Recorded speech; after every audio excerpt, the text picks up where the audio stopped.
Je me nomme donc Jean-Pierre Sedon, je suis chef patron à l'Abbaye des Saveurs dans le parc Eana à Gruchel-Vallas.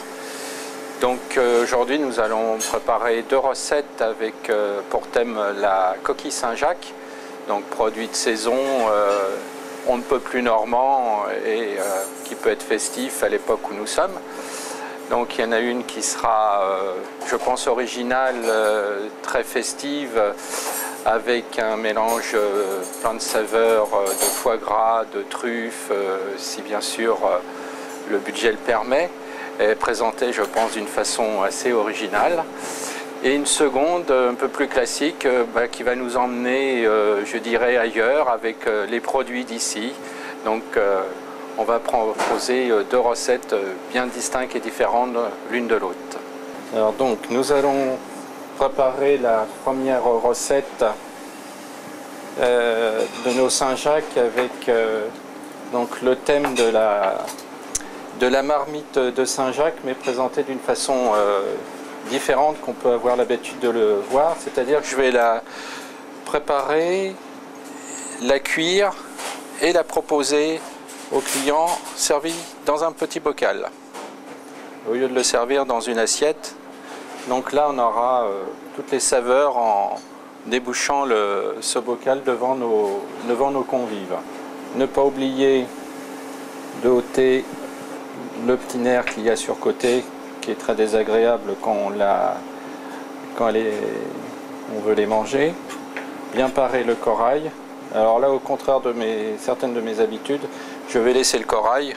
Comme ça, nous aurons encore un jeu de couleurs beaucoup plus intéressant, sans mettre que la noix.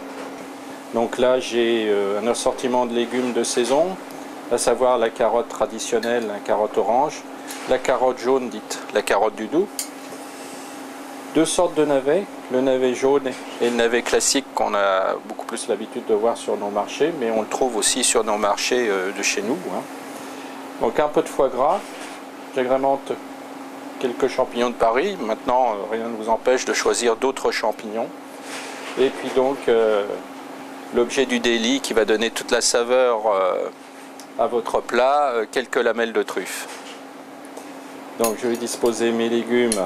Donc les Saint-Jacques, j'entends bien qu'elles sont crues, on ne les cuit en aucune façon à l'avance. Un petit peu d'assaisonnement, poivre, et là je mets de la fleur de sel, non pas du sel fin. Et voilà. Alors là, je dirais la petite astuce, si vous voulez, le côté plaisant pour la ménagère, c'est que ceci peut être fait la veille. Au contraire, même avec la truffe, si on prend de la truffe fraîche ou même de la truffe semi-cuite, moi je vous conseille plutôt de le faire la veille. Et là, soulagement pour la ménagère, puisque la veille, elle fait ses bocaux, comme si elle voulait préparer ses confitures. Le joint, on ferme, on stocke au frigo, et le jour J, elle allume un four vapeur ou alors un four traditionnel avec une cuisson au bain-marie, c'est-à-dire un bain-marie, une plaque de l'eau, une plaque haute de l'eau, et on met les bocaux dedans.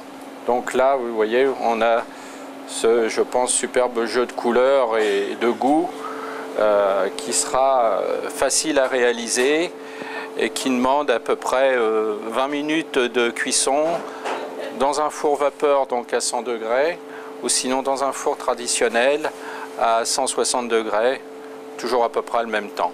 Tout dépend aussi comment vous voulez, la taille de vos Saint-Jacques et comment vous souhaitez manger vos Saint-Jacques. Moi je vous conseille plutôt légèrement saisi. Une Saint-Jacques trop cuite, c'est dommage, c'est caoutchouteux et ça en perdra tout intérêt. Nous allons faire maintenant notre deuxième recette, toujours de coquille Saint-Jacques. Donc là je l'appellerai produit d'ici au goût d'ailleurs. Alors pourquoi au goût d'ailleurs? Parce que j'ai décidé de la présenter toujours d'une autre façon traditionnelle que dans une assiette, une petite cocotte. Oui, j'adore les petites cocottes, les petits bocaux. C'est ma petite manie. Donc quand je dis goût d'ailleurs, j'ai pensé éventuellement un petit clin d'œil au Maghreb, pays cuisine plein de saveurs, plein de couleurs. Donc J'ai travaillé une semoule aux épices avec quelques fruits secs dedans, un petit peu d'amande, un petit peu de raisin. Alors on a été chercher quelques légumes du pays d'ailleurs, qui sont donc la fève, le pois chiche, toujours nos légumes pour faire un petit clin d'œil au pays de Caux, le navet, les carottes panachées, navet blanc, navet jaune. Et donc on va faire un petit assemblage de ces légumes d'ici et d'ailleurs avec quelques herbes fraîches, et j'ai choisi la coriandre fraîche. Donc nous allons prendre notre cocotte et on va tapisser le fond avec un peu de semoule. On va y disposer nos légumes qui ont été cuits au préalable.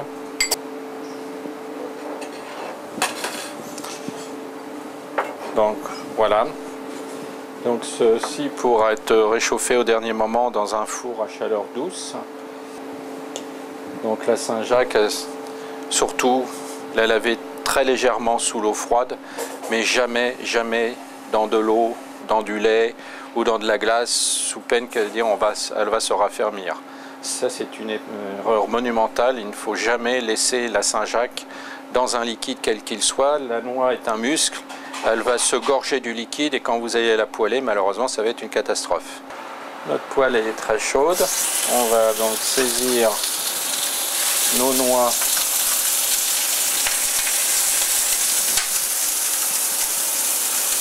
donc à peu près, on va dire 20 secondes sur chaque face.